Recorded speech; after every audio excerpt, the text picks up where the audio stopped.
বন্ধুরা, চেন্নাইতে ইন্ডিয়া এবং ইংল্যান্ডের মধ্যে একটা হাই ভোল্টেজ টি-20 ম্যাচ শেষ হয়েছে। বাট ফাইনালি ম্যাচটা কিন্তু ইন্ডিয়া জিতেছে 2 উইকেটে।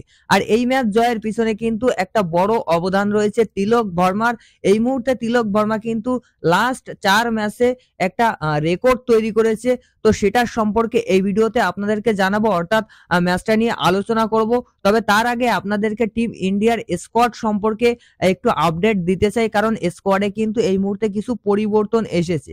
আজই কিন্তু দুজন প্লেয়ার ইনজুরির জন্য টি-20 স্কোয়াড থেকে ছিটকে গিয়েছেন। এই দুজন প্লেয়ার হচ্ছে নীতিশ কুমার রেড্ডি এবং রিঙ্কু সিং।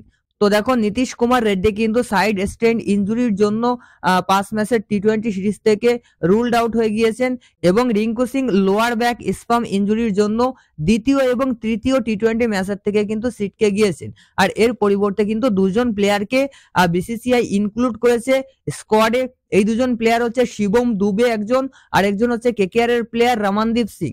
তো দেখো, নীতিশ কুমার রেড্ডির রিপ্লেসমেন্ট হিসেবে শিবম দুবেকে দলে নিয়েছে, আর রিঙ্কু সিং এর রিপ্লেসমেন্ট হিসেবে কিন্তু রমনদীপ সিংকে দলে নেওয়া হয়েছে। তো এটা ছিল টিম ইন্ডিয়ার আপডেট। এবার আসছে দ্বিতীয় ম্যাচটার সম্পর্কে। তো দেখো, দ্বিতীয় ম্যাচটা কিন্তু একটা হাই ভোল্টেজ ম্যাচ হয়েছে, একটা দুর্দান্ত দেখার মতো টি-20 ম্যাচ শেষ হয়েছে। এই ম্যাচটার প্রথমে কিন্তু ইংল্যান্ড ব্যাটিং করেছে, কারণ আজও কিন্তু সূর্যকুমার যাদব টস জিতে প্রথমে ফিল্ডিং এর সিদ্ধান্ত নিয়েছিল, যেখানে প্রথম দিক থেকেই কিন্তু ইন্ডিয়া অ্যাগ্রেসিভলি বোলিং শুরু করেছিল। তারপরেও ইংল্যান্ড কিন্তু মোটামুটি একটা ভালো স্কোর করতে পেরেছে।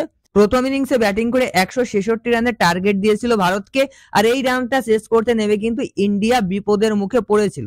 দেখো, প্রথম দিকে অভিষেক শর্মার জোফরা আর্চারের এগেইনস্টে কিন্তু চার্জ নিয়েছিল, তবে খুব বেশি রান কিন্তু করতে পারেনি অভিষেক শর্মা। 6 বলে 12 রান করে আউট হয়ে গিয়েছেন। তার সঙ্গে সঙ্গে 5 রান করে আউট হয়ে গিয়েছেন সঞ্জু স্যামসন। এবার দেখো, দুজন ওপেনার যখন পাওয়ার প্লের মাঝেই, অর্থাৎ প্রথম 2-3 ওভারের ভিতর আউট হয়ে যায়, তখন কিন্তু টিম অবশ্যই চাপের ভিতর থাকে। আর সেই সময় 3 নম্বর পজিশনে কিন্তু খেলতে নেমেছে তিলক ভার্মা। আউটস্ট্যান্ডিং খেলেছে আজকে তিলক ভার্মা।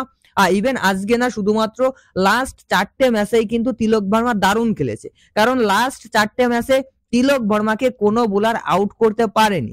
দেখো, সাউথ আফ্রিকায় লাস্টে যে দুটো ম্যাচ খেলেছে তিলক ভার্মা, সেই দুটো ম্যাচে কিন্তু তিলক ভার্মা সেঞ্চুরি করেছিল।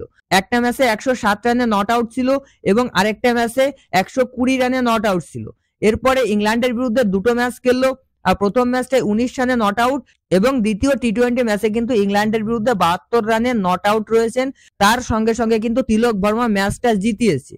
হ্যাঁ বন্ধুরা, তিলক ভার্মা কিন্তু আজকে দুর্দান্ত খেলেছে।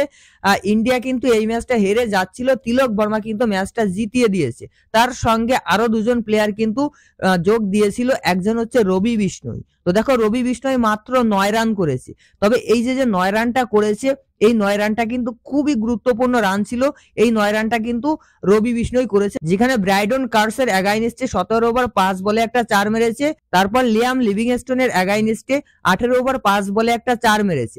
দুটো 4 এবং একটা সিঙ্গেলের সঙ্গে 9 রান করেছে। আর এই 9 রানটা কিন্তু একটা 50 থেকে কম না। এই 9 রানটার জন্যই কিন্তু অ্যাকচুয়ালি ম্যাচটা ইন্ডিয়া জিতেছে। তো আজকের ম্যাচেও কিন্তু কয়েকজন বোলার ভালো বোলিং করেছে। ইন্ডিয়া 5টা স্পিনার খেলিয়েছে, তার ভিতর রবি বিষ্ণই বাদে 4 জন স্পিনারে কিন্তু উইকেট পেয়েছে। বরুণ চক্রবর্তী খুব ভালো বল করেছে আজকেও। তার সঙ্গে ওয়াশিংটন সুন্দর, অক্ষর প্যাটেল, হার্দিক পান্ডিয়া, আর্শদীপ সিং, অভিষেক শর্মাও কিন্তু আজকে একটা উইকেট পেয়েছে। তো দেখো, বোলাররাও ভালো খেলছে, ব্যাটসম্যানরাও কিন্তু মোটামুটি ভালো খেলছে। গত মাসে অভিষেক শর্মা ম্যাচ জেতানো ইনিংস খেলেছে, আজকে তিলক ভার্মা ম্যাচ জেতানো ইনিংস খেলেছে। তিলক ভার্মার সঙ্গে রবি বিষ্ণই ভালো খেলেছে। তারপর ওয়াশিংটন সুন্দরও কিন্তু দুর্দান্ত একটা ইনিংস খেলেছে। তো দ্বিতীয় ম্যাচ জিতে কিন্তু ইন্ডিয়া এই মুহূর্তে 2-0 ব্যবধানে সিরিজে এগিয়ে রয়েছে।